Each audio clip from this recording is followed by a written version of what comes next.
Para hacerla más ágil, voy a nombrar ahora a todos los ponentes de la misma, de manera que en cuanto acabe uno, por favor, el siguiente subís y para aligerar un poco la mesa. En primer lugar, Historia y desarrollo del sistema, que lo dará el doctor Gehrke de la Endoclinic. Por favor, Thorsten. En segundo lugar, indicaciones y resultados a cargo del doctor Jaime Marín del Hospital Universitario Arnau de Vilanova. En tercer lugar, ¿por qué no preservar los colaterales? Controversia entre sacrificio y preservación, del doctor José Miguel Alfonso del Hospital Universitario Álava. Y por último, técnicas clásicas versus Mireto, grados de demanda, de la doctora Almudena Martínez del Hospital Merced de Osuna. Cuando quieras, por favor.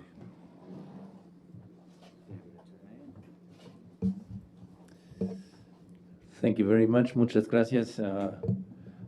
First of all, I'd like to thank the Link Company, especially my old friend Miguel, for inviting me. Muchas gracias por invitación. Okay. So to be honest, I got an invitation to the National Congress in Bucharest in Romania for today. But when I got your invitation, of course, I canceled it, and because I prefer Spain, of course, as always. So I was asked to give you a talk about the history of the rotating hinge, and in the meantime, you have heard a lot about it, and I'd like to repeat it a little bit, but I like to make it a little bit more clinical.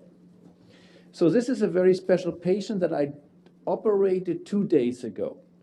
She is a very small patient, severe rheumatoid arthritis. She is coming from Tehran in Iran, and she requested a surgery in London. In UK, they denied. They didn't want to operate her.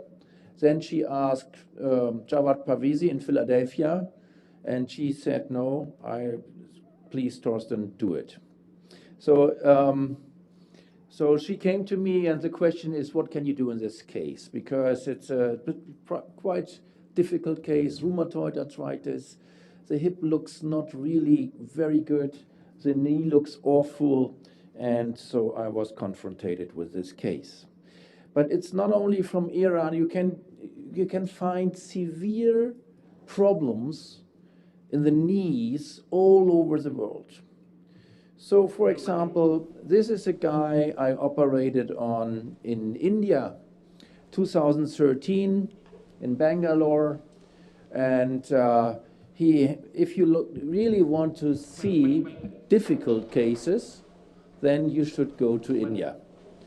And they are not very polite in India, to be honest, because they always give me the most difficult cases for live surgeries, by the way. Okay, this is a case. You see the X-rays, instability, bone loss, stiffness, bone formation. So how can you solve cases like this? Another case, also in Bangalore, very young woman, 28 years old, hip dysplasia, stiff valgus knee, almost or just 10% or range of motion. So that's another case. They asked me to operate there. Another case from India, Hyderabad. Look at this guy, Post-Polio Syndrome. Very, very difficult case, but at the end it is not difficult. So here you see the X-ray. What can you show? What can you do with this case?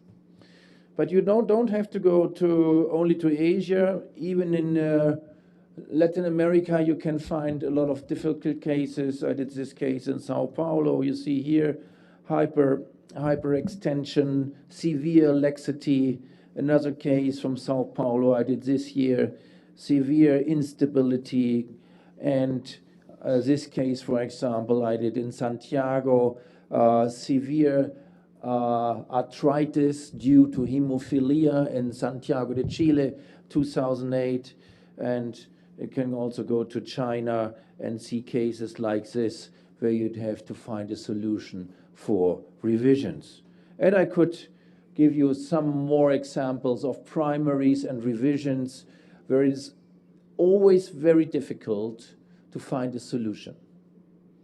And to be honest, in all these cases, I only had one solution. And my only solution was always, and it's always all over the world, my only solution in 95% of the cases I'm operating abroad is the rotating hinge knee, the Endo-Model. This man was already mentioned. He is our mentor. He founded the Endo Clinic in 1976, and he had a very, very close collaboration with these guys. Waldemar Link, he owned a little shop for instruments. He sold instruments, medical instruments in Hamburg. And due to the collaboration with Professor Buchholz, he went up and made a very good business. And today it's an internationally working company. By the way, on the left, on this guy here, this is Helmut Link.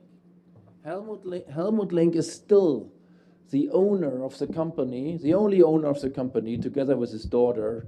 And by the way, for this talk, he gave me all his documents and he helped me a lot because he knows, of course, much more about history than me. So let's go back to the 60s. In the 60s, there were only one hinge knee, very, very fashioned. It was a valgus knee, together with some other knees, hinge knees, like the spherocentric knee and the litonal knee. It was at the beginning of the 70s. And in addition, Shears and Gepard, they also developed some kind of hinge knees. There was no knee developed during this time, for example, in US. All these knees came from Europe. But all these knees made a big mistake. All these knees had an inadequate axis position or are even extracondylar. So one of my former colleagues, Dr. Engelbrecht, in the beginning of the 70s, 1975, he wrote one paper. This paper was written by a German guy, Manfred Nietert, where he looked at the best position of the axis of the knee. And he found out that the compromise axis, he called it the compromise axis, is positioned 64% dorsal within the sagittal medial condyle measured from the ventral. And so they changed a little bit the axis position, and that's the secret, by the way, of the success of the Endo-Model. Because in former times, they made some mistakes. My former colleagues, Dr. Engelbrecht, Professor Buchholz, they developed and designed the first intracondylar total knee replacement. Here you see the hinge knee. They changed it a little bit in 1973. They made the femoral component of polyethylene, but this was a big mistake. They changed it again because they had a very high rate of loosenings. And they changed it again to metal. And here you see one of the first generation knees. There was a loosening and subsidence, and they asked themselves, what did we wrong in our design? The mistake was they had no support of the condyles. So they developed a new hinge knee in 1975 where the condyles were supported by some two flanges. And that worked quite well. Here you can see in the femoral component, they had also a centralizer of polyethylene in there. But then they were confronted with the next problem. The next problem was that due to the fact that a hinge knee doesn't really compensate rotational forces, they have seen some fractures with a pure hinge knee. And that brought up the idea of a rotating hinge knee. The goal was to compensate the rotational forces in the femur. And then Dr. Engelbrecht and Dr. Nieder, they developed and they came to the idea, we should develop or design a new knee, a rotating hinge knee. And that was worldwide the first idea of a rotating hinge knee. Here I'd like to show you the steps of the development. That was the first design by Engelbrecht in 1975. It was some kind of a rotating hinge knee, and but what he did, he developed a joint with a ball, and the components were rather bulky. So he wanted to design the rotating mechanism with a ball and a socket mechanism. Then they came up with a second design, where its components are much more similar than today, but still they stayed with the ball and socket. That were only the designs. And then they decided some components were developed more and more, but still with a ball and pin design. And then they asked a guy from the BASF company in Germany, which is usually a chemical company, and there was a guy who made the proposal that you should use some bushing design, and then they came up with this busher, first only of poly, and second in a combination of metal and poly, and that was the birth date of the Endo-Model 40 years ago. Not 30 years ago, 40 years ago. So in Germany, we celebrate the 40th anniversary, and 10 years later, it came to Spain, thanks to Miguel Angel and Klaus Steinbrink and all the other guys, which I worked together 25 years when I was a very young resident. But this model, the first model, was good, but not perfect. Why it was not perfect? Because some of these models of the rotating hinge knees dislocated.